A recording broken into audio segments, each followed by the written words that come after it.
est constitué d'un socle avec un cinéma, un centre d'animation et des niveaux de parking, au-dessus duquel montent 3 tours de logement de 14 à 16 niveaux.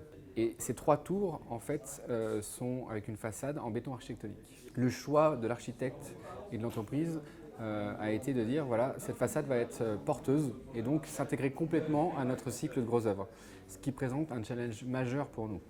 Parce que ça veut dire que l'arrivée des pièces préfa doit être en temps et en heure pour qu'on puisse continuer notre cycle béton et ne pas faire de rupture dans ce chemin critique.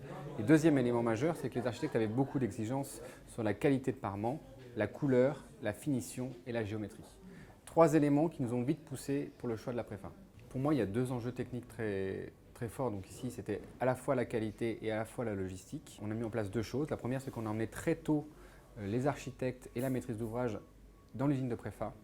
Et ensuite, on a réalisé 3 prototypes grandeur nature des bâtiments, avec une dizaine de pièces préfa pour chaque prototype, pour être sûr que le niveau de qualité était satisfaisant et que l'intégration des corps d'état se faisait bien à l'intérieur de ces noyaux préfa.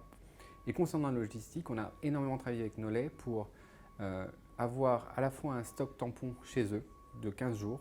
On a été toutes les semaines contrôler les pièces en usine pour vérifier qu'il n'y avait pas de sujet ni géométrique ni d'apparence.